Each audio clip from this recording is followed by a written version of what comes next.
Dream win 84-76 over the Minnesota Lynx. Let's talk about the game.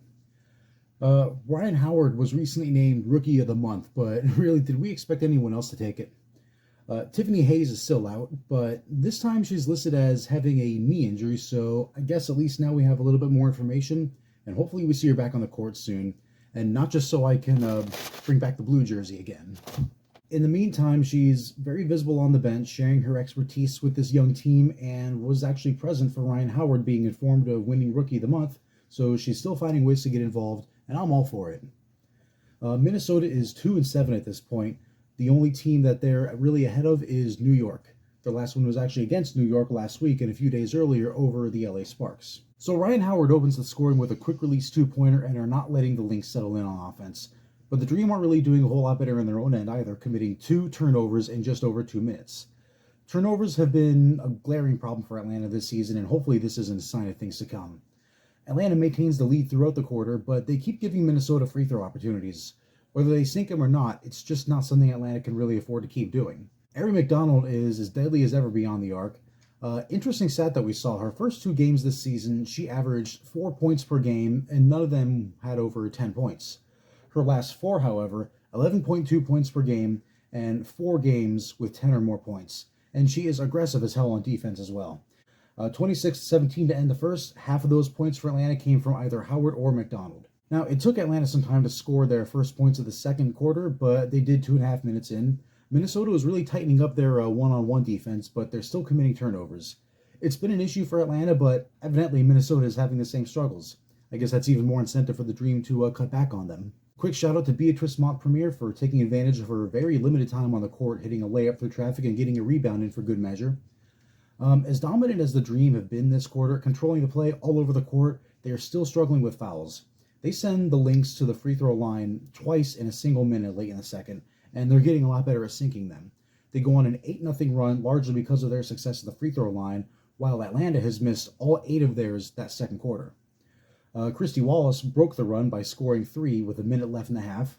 Wallace is really working hard out there this game, not really putting up points all game long, but certainly when they matter and contributing in ways that you don't really always see on the stat sheets, like her passing or her communication. She's a real unsung hero in this game, but as we'll see later on, we haven't seen the last of her scoring.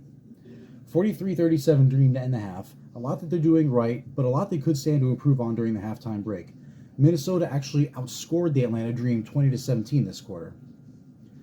Now, Minnesota started the third quarter by scoring consecutive threes in 55 seconds.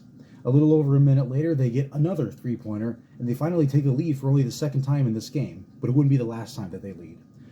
Christy Wallace drew a personal foul from Jessica Shepard on a scoring chance under the rim, but Lynx fans are pretty damn pissed off. Wallace's forearm collided with Shepard's face, and Lynx coach Cheryl Reeve is irate that absolutely nothing is going to happen to her.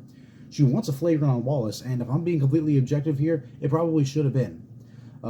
They had to settle for Wallace missing both free throws, which, well, at this point in the game, Dream fans were used to seeing anyway. The review of that foul seemed to kind of suck some life out of the building, but the Lynx were really stepping up in that quarter anyway. I guess this just kind of accelerated the process. The Dream gained back the lead a few times, but they lost it a few times. It was very back and forth late in that period. Aerial Powers may have tried to get a little bit of revenge for Shepard. She lowered her shoulder and practically speared Ari McDonald to get her out of coverage. But Ari takes matters into her own hands by making a three-pointer right after to pad the lead. Not helping matters for Minnesota, Kayla McBride collided with Kia Vaughn, whose knee connected with McBride's ribs as she was trying to get out of coverage. And it took her a little while to get back up too, but fortunately she did, and she wasn't even subbed out, so that was fantastic to see. 67-60 after 3, the Dream still in the lead. They got their heads back in late in the quarter, and they needed it to keep it up in the fourth. So before the fourth quarter started, Arminty Harrington, formerly known as Arminty Price, in attendance in this game, former WNBA player and a pretty damn good one, especially defensively. She served the Atlanta Dream for 5 years, and it was fantastic to see her again. Nicolina Milic takes a pretty bad bump from Ari McDonald, both of them chasing a missed pass, and it looks like Minnesota's injury problems are about to get worse, but fortunately she wasn't really bothered by it. She actually scored later on in this game. Christie missed a three-pointer, and what makes that significant is that until this point of the game, she had made all 5 of her last three-point shots. It only took until the fourth quarter to finally miss one. Later on, Wallace made her 18th point of the game, and she actually set a career record for most points in a game, and that includes her time in the Australian Pro League. She was 6 for 9 in shooting and 5 for 6 in three-point shooting. Some more back and forth, some more start and stop play. Didn't matter. The buzzer sounds 84-76, the final score. Ryan Howard seems back to her old self. Ari McDonald is still a huge threat off the bench. Christy Wallace had her best game as a pro, and it was just a fantastic game all around. They still do need to limit those turnovers, but at least they can take solace in the fact that they were out-turnovered by Minnesota 24-13. The next game, Atlanta hosts the defending WNBA champions Chicago Sky. Now, they're not dominating the standings just yet, but they're definitely one of the top teams. Guess we'll see what happens, and I'll see you then.